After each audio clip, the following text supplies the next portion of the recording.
While Voldemort is a despicable character, there is a woman ready to give him a run for his money, though I'm not talking about Bellatrix.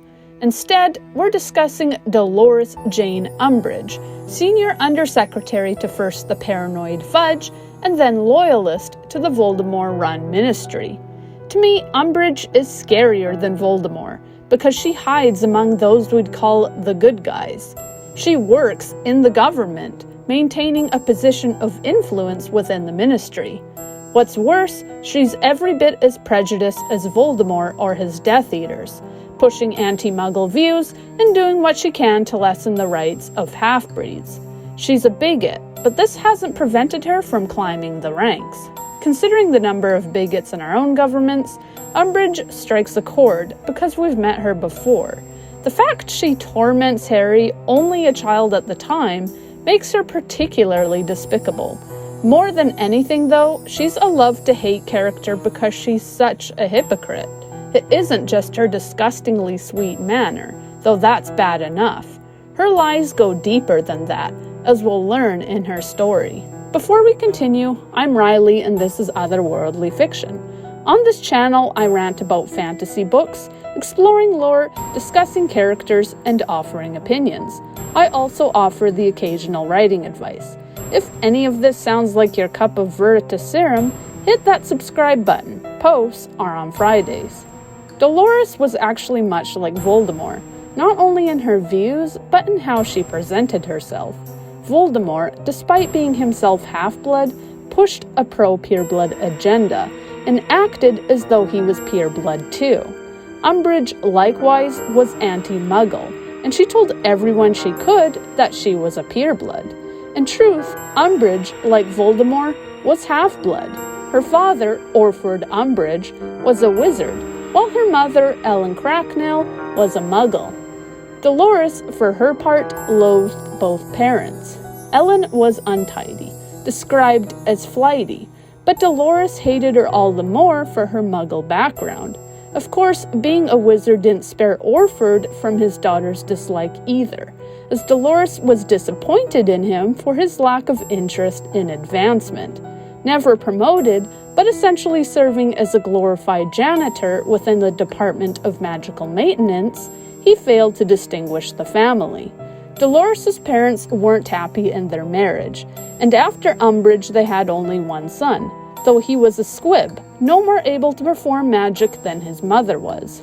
Dolores, along with her father, attributed the boy's powerlessness to the influence of Ellen's Muggle blood. Eventually, Orford and Ellen broke up, each of them taking a child. Umbridge continued to live with her father. As for her brother, he went to live with Ellen in the Muggle world. From then on, Umbridge made a point of severing ties. She never spoke with her mother or her brother again. As for Dolores' wand, it too indicated something of her character. Composed of birch and dragon heartstring, at 8 inches, it is considered short. Though Umbridge isn't tall, her wand's length, or lack of, doesn't relate to her height. Instead, a short wand is supposed to indicate a lack of morality. In other words, her moral character is in short supply. Unsurprisingly, the overly ambitious Umbridge was also a member of Slytherin House during her tenure at Hogwarts, where, overlooked, she struggled to find happiness as a student. Umbridge actually pretended her mother and brother didn't exist, encouraging others to believe that she was a pureblood. On graduating Hogwarts, she took a job at the Ministry. Her first job as an intern, working for the Improper Use of Magic office, wasn't prestigious. However, her fastidious work ethic was such that she could rise through the ranks. Worse still, she developed a penchant for earning recognition for the efforts of others.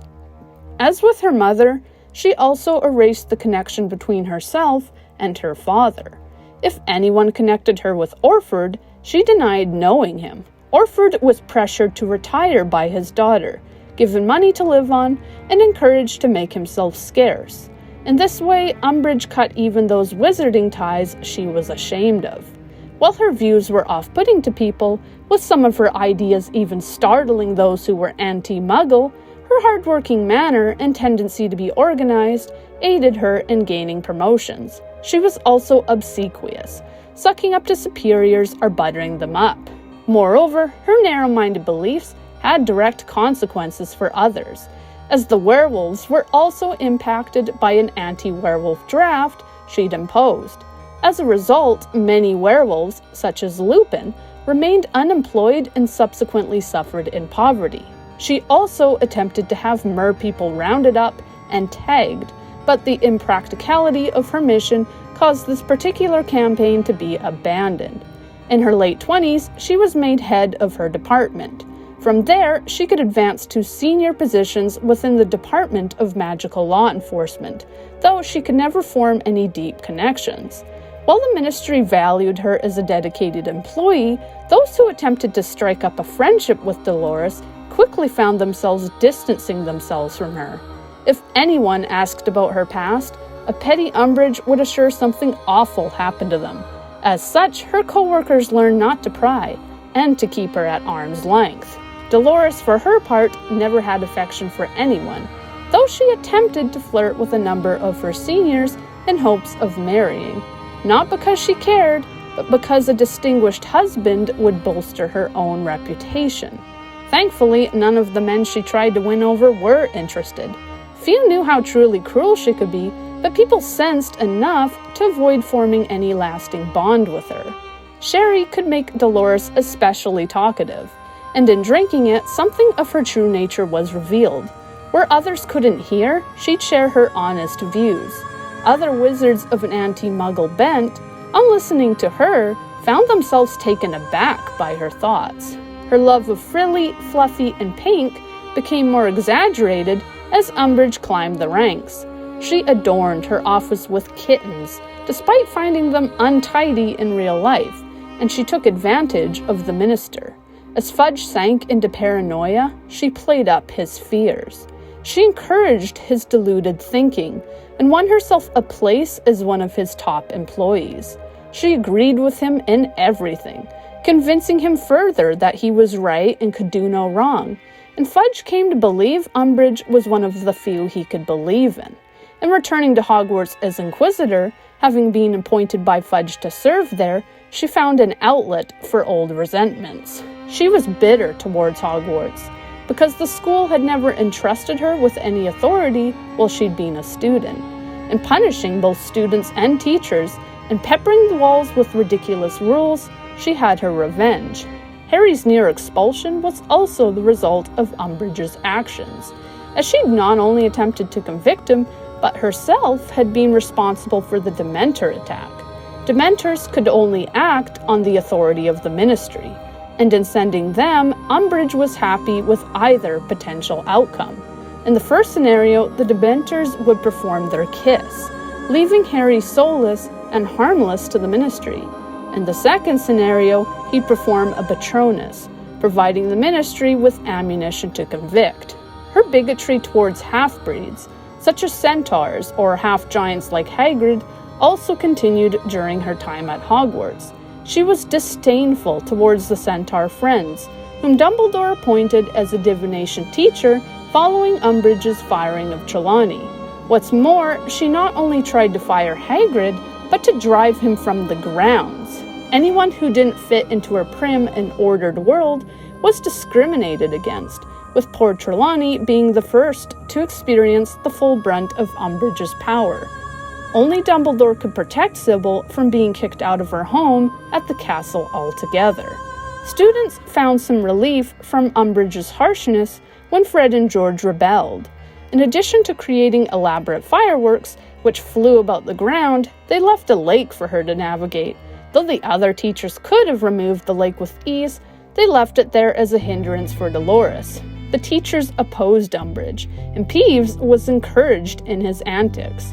He set her papers on fire, shot out of blackboards to scare her, and made raspberries when she talked. If that wasn't enough, the headmaster's tower also barred her from entry when she assumed the role of headmistress of Hogwarts, and McGonagall made her feelings clear by ignoring Umbridge's attempts to cut her off. On being cut off from the headmaster's tower, Dolores was seen to have a tantrum. As for her departure from Hogwarts, it wasn't quiet. On attempting to skulk out, Umbridge was chased from the premises by Peeves. Having taken McGonagall's cane, the poltergeist beat Dolores with it, only pausing to change his weapon for a chalk-filled sock. This was gleefully witnessed by students, and Minerva, having been struck by Umbridge's spell while trying to defend Hagrid, admitted she'd have liked to chase Umbridge herself if she was feeling better. Though Umbridge was removed from her position at the castle following Voldemort's return, she was never punished by, let alone fired from, the Ministry. The fact the Ministry allowed her to remain colored Harry's view of the government. Even with Fudge removed, the continued employment of Umbridge, even after how she'd hurt others, caused Harry to lose respect for the organization, going so far as to question the new minister face to face. As noted in her bio, Umbridge was the only one besides Voldemort to permanently scar Harry. While Voldemort left behind the famous lightning bolt scar, Umbridge, using a cursed quill, left behind the words, "I must not tell lies," on Harry's hand. Though the words had faded, they remained visible years later. With the conclusion of her time at Hogwarts, Umbridge bounced back. The return of Voldemort continued to cause chaos within the organization, making her easy to overlook. With muggles disappearing, Death Eaters roaming loose, and people being killed, no one had time to bother with punishing an employee who'd overstepped herself. Taking advantage, Umbridge continued to secure her post.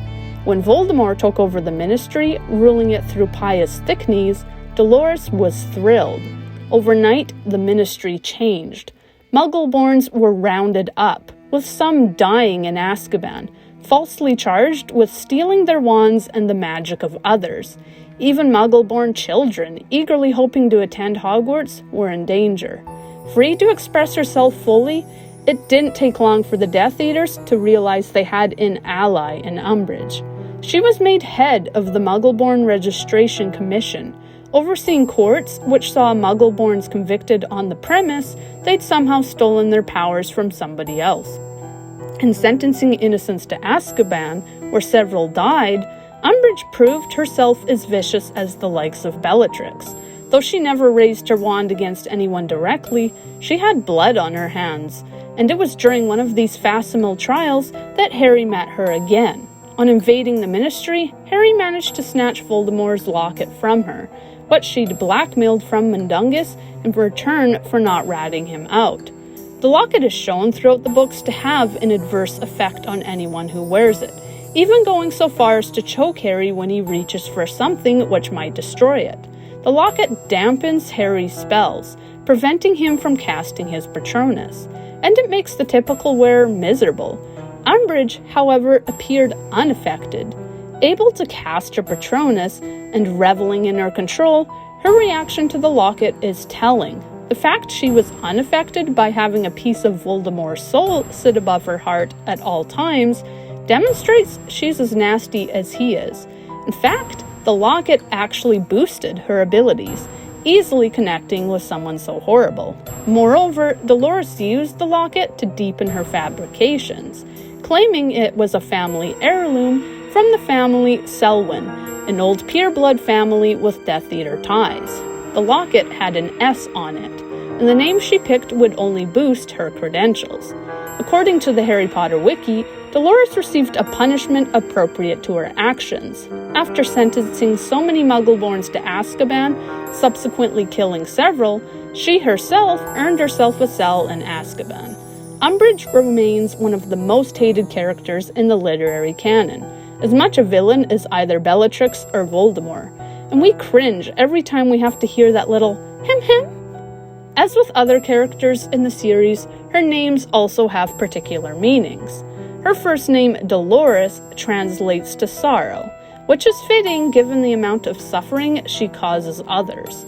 The name Umbridge is derived from a term. When someone takes offense, it is known as taking umbrage, which is suitable for a woman who takes offense at everything. As for her middle name, Jane, the author has admitted that it just sounded good. What surprised you about Umbridge's story? Is she your love-to-hate character? Or can you name someone worse? Share your thoughts in the comments. And if you enjoyed this video, like and subscribe. Thank you for watching, and happy reading!